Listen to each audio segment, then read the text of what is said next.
wabarakatuh. Bismillah walhamdulillah. Allahumma salli ala Sayyidina Muhammad mattasalatil uyunu bin nazar wa tazakhrafatil araduna bil matar wa hajja hajjun wa i'tamar wa labba wa halaqa wa nahar wa tafa bil baitil atiqi wa qabbala al hajar wa ala alihi wa sahbihi wa sallim. Nawaitu ta'allum wa ta'lim wa tadhakkura wa tadhkir wan naf'a wal intifa' wal ifadata wal istifadah wal hath ala tamassuki bi kitabillahi wa sunnati rasulihi wad du'a ilal huda wad dilala alal khair ibtigha'a wajhillahi wa mardatihi wa qurbihi wa thawabihi minallahi ta'ala.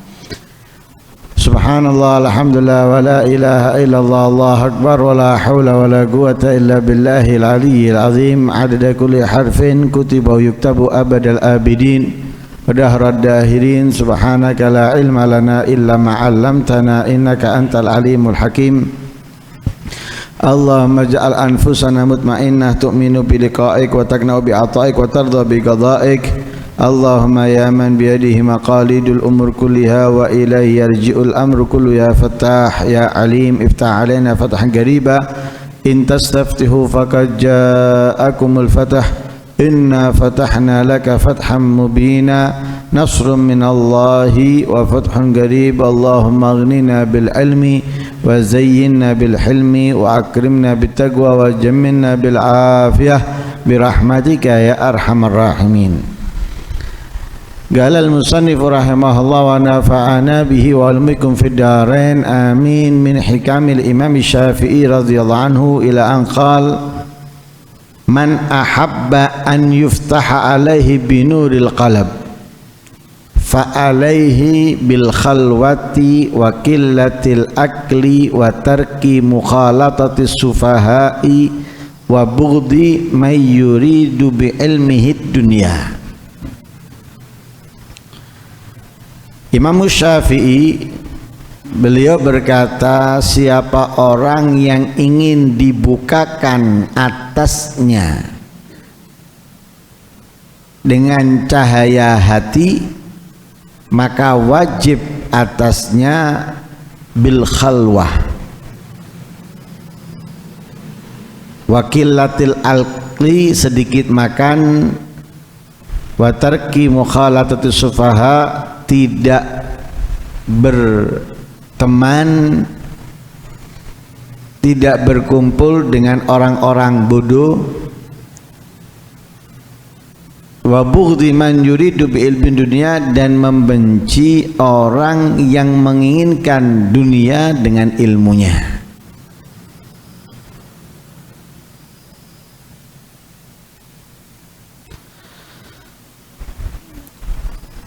Di sini yang diinginkan itu adalah hati yang bersinar, hati yang bercahaya. Sebagaimana kita ketahui, sentral dari diri kita itu adalah hati. Sebagaimana Nabi sallallahu alaihi wasallam beliau bersabda, ala inna fil jasadi mudghah idza saluhat saluha sairu amali wa idza fasadat fasada sahulat sairu jasadi wa idza fasadat fasada sairu jasadi. Katanya Nabi, ketahuilah sesungguhnya di dalam jasad manusia itu ada mudghah. Mudghah ini jika baik, jika bagus, maka semuanya akan menjadi bagus. Matanya bagus, telinganya bagus, lisannya bagus, tangannya bagus, kakinya bagus. Tapi wa idza fasadat, kalau rusak maka seluruhnya akan rusak. Matanya rusak, telinganya rusak, mulutnya rusak, tangannya, kakinya dan lain sebagainya rusak.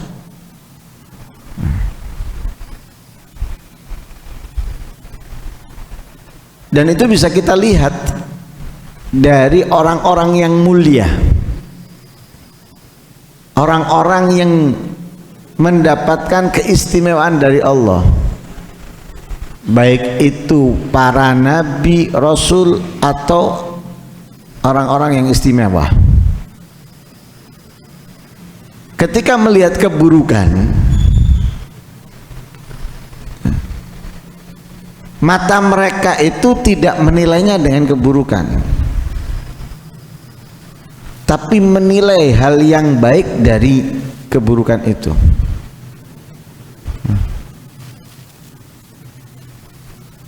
Nabi Isa atau Nabi Musa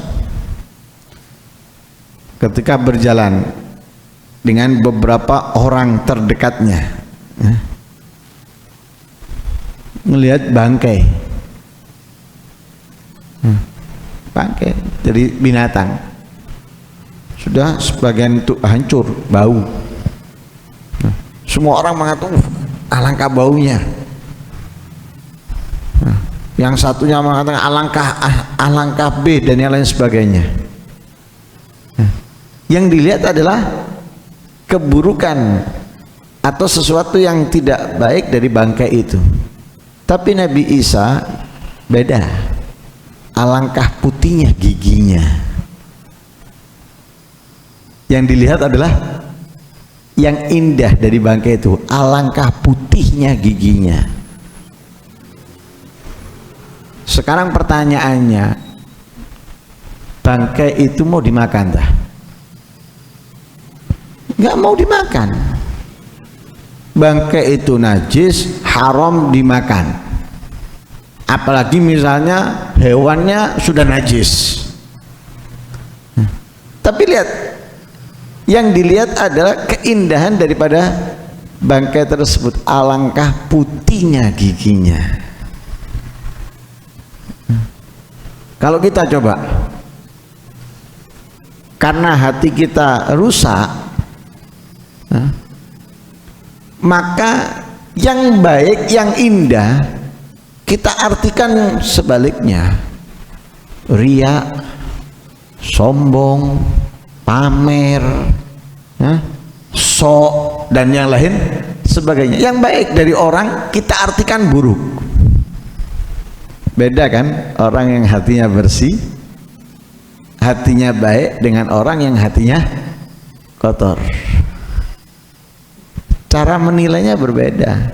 Orang-orang yang hatinya baik melihat kebaikannya, melihat kelebihannya, menutupi kekurangannya.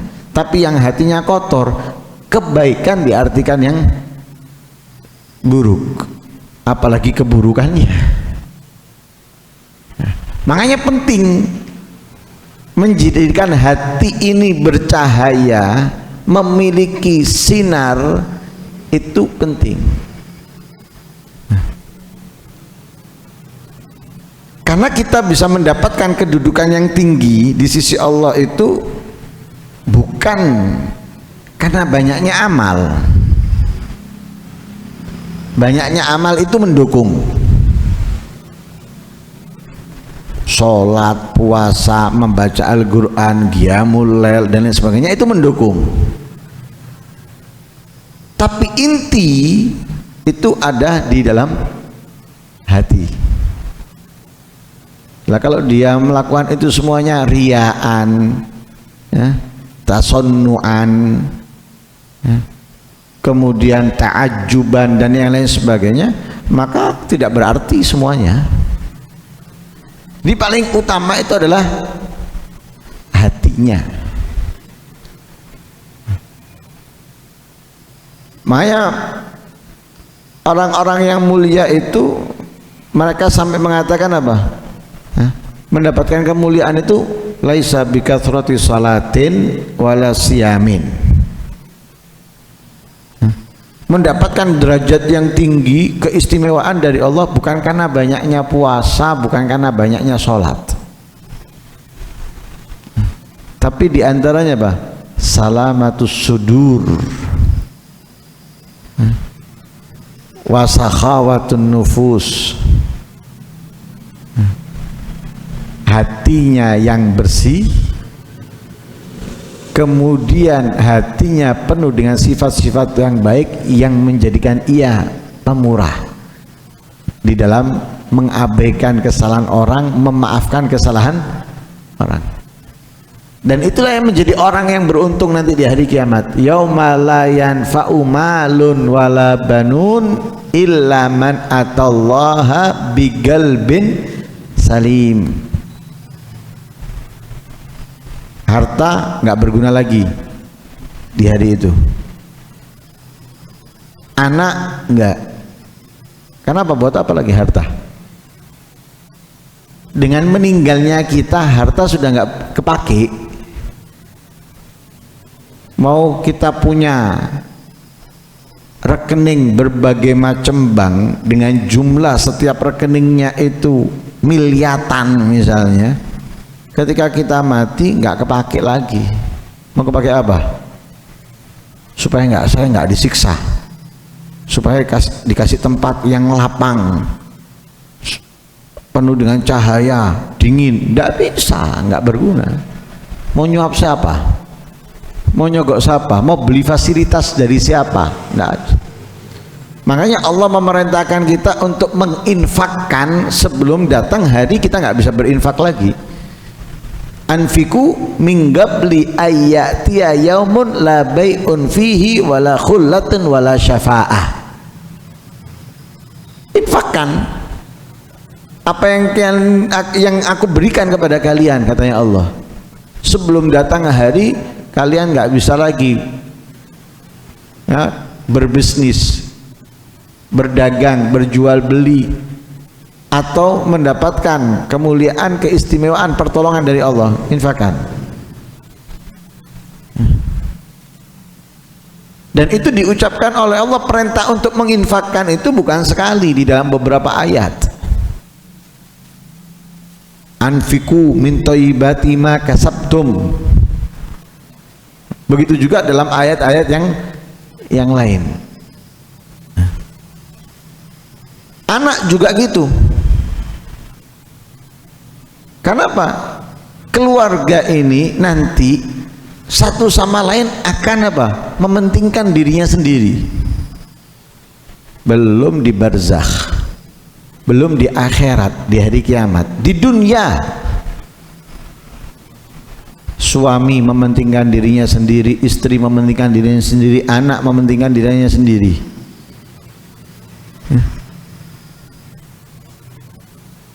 Kan gitu.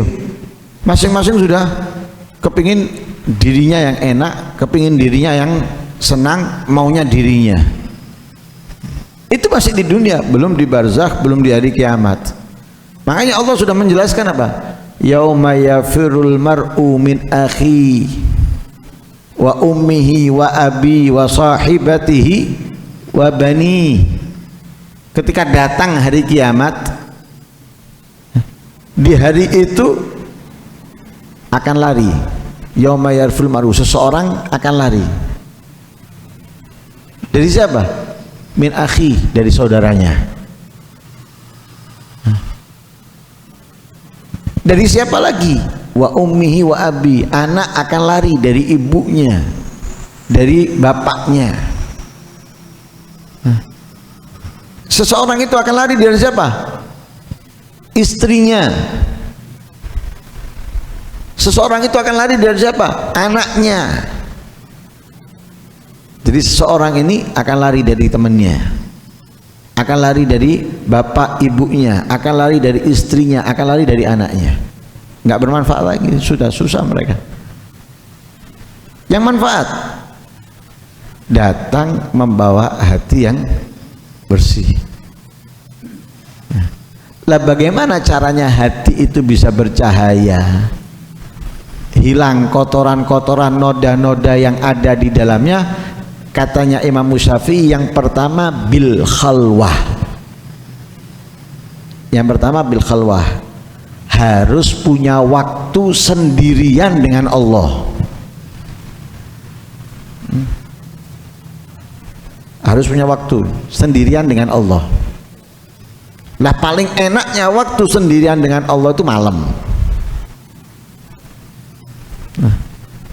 Karena kalau siang masih terganggu dengan aktivitas, terganggu dengan orang-orang sekitar. Tapi kalau malam umumnya itu bebas dari aktivitas, bebas dari orang-orang sekitar. Kalau siang nanti anak datang, ya Pak jauh duit, nanti berapa istri, ya anak dayo. Itu kalau nggak kerja. Kalau kerja dia masih di luar. Kalau malam istri sudah tidur, anak sudah tidur, toko sudah tutup, pasar nggak ke pasar. Nah, waktu yang paling tepat sudah menyendirian kepada, nggak harus malam, harus punya waktu menyendiri dengan Allah. Nggak harus malam, tapi paling tepat, paling enak itu malam. Untuk apa? Mengeluarkan semua isi hati kita kepada Allah. Semua isi hati kita keluarkan kepada Allah. Ibaratnya waktu curhat kepada Allah. Jangan kita bisa curhat kepada orang jam-jaman, ya, sampai janjian ketemu untuk curhat. Ya. Lah curhatnya kadang di tempat yang nggak mendukung. Mana curhatnya? Di kafe. Mana curhatnya? Di warung. Ya. Mana curhatnya? Di restoran. Nggak masuk.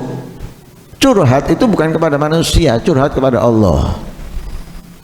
Kapan malam? Curhat kepada Allah dengan bahasa kita, dengan omongan kita. Ya Rob, ya apa ya Allah, aku ngene ya Allah, saya seperti ini, gimana ya Allah, tolong bantu saya ya Allah. Jadi seperti kita ngomong kepada orang sudah.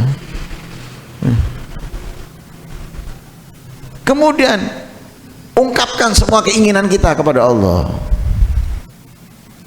Aku ingin ini, aku ingin itu, aku ingin ini, semuanya harus punya.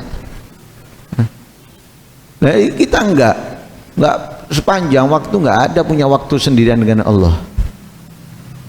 Ini harus punya. Untuk apa? Mengungkapkan isi hati kita dan meluapkan semua apa yang kita inginkan darinya untuk kita. Itu yang pertama. Yang kedua, wakilatil akal, dengan sedikit makan. Banyak makan ini bukan ajaran Nabi. Seneng makan bukan ajarannya Nabi. Kita tahu dari kehidupannya Nabi, bagaimana Nabi.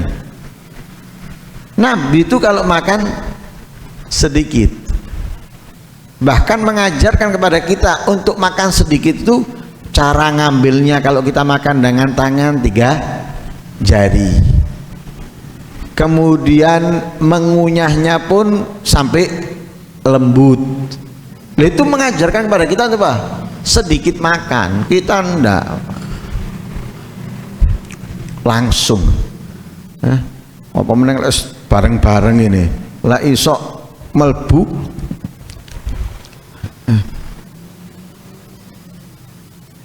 Seneng banyak makan. Banyak makan ini kayak apa sih? Banyak makan ini seperti apa? Umumnya kalau dinisbatkan akeh mangan ini koyok sapi. Kok sapi mangan tok. Lah kita harus sedikit makan, jangan banyak makan.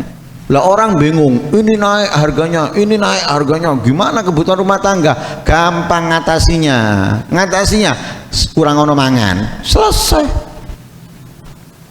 Nggak bingung harga A naik, nggak bingung harga U naik, kurangi makan, selesai sudah. Nggak butuh banyak uang keluar sudah kalau sedikit makan. Wah nanti sakit, kata siapa? Sumbernya penyakit itu karena perut terisi kenyang. Kalau perut ini selalu terisi full, sumbernya penyakit. Nah, justru kalau perut itu sering kosong, dalam arti itu sedikit isinya, sehat orang. Nah, perhatikan orang kalau sudah sakit, kena diabetes,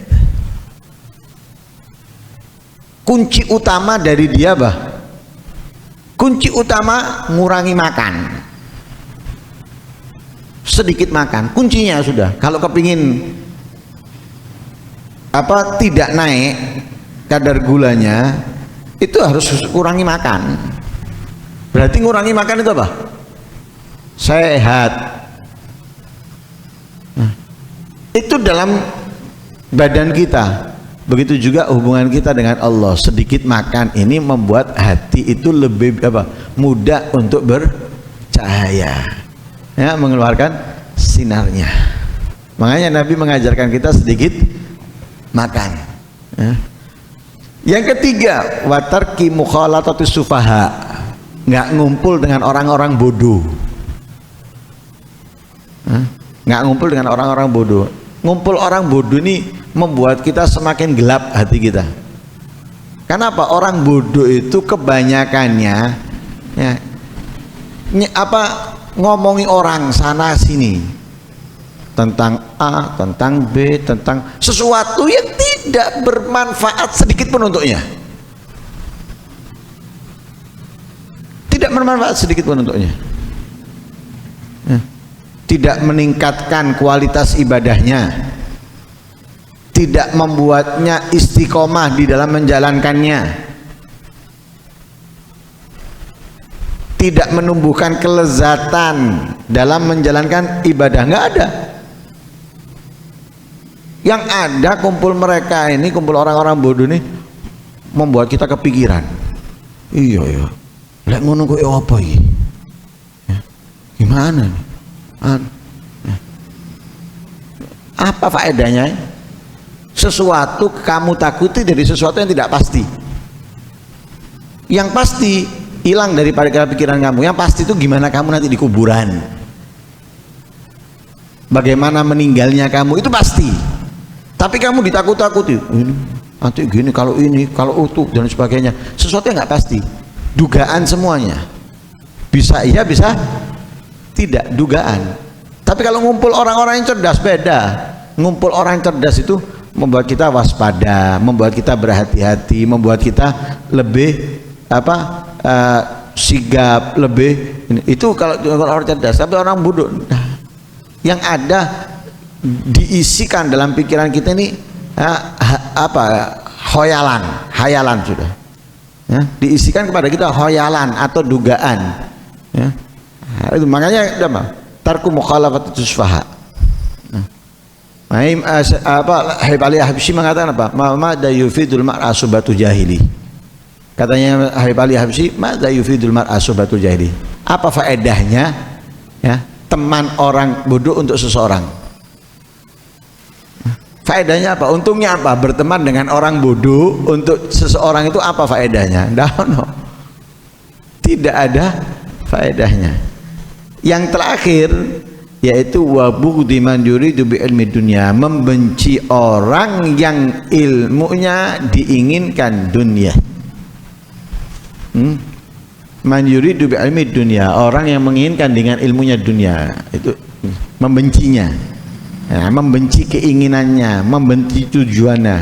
Nah, ini artinya akan bisa bercahaya. Kalau sudah bercahaya, di situ sudah, ya, dia akan mendapatkan kemuliaan demi kemuliaan dari Allah Subhanahu wa ta'ala. Semoga Allah Subhanahu wa ta'ala menyinari hati kita dengan iman, taqwa, Islam, dan semoga hati kita dipenuhi oleh Allah kebaikan, keindahannya, dan semoga dengannya kita bisa merasakan kenikmatan dan kelezatan dalam menjalankan ibadah ketaatan. Amin Allahumma amin. Wa sallallahu alaihi wasallam Muhammadin wa ala alihi wasallam. Alhamdulillahi rabbil alamin.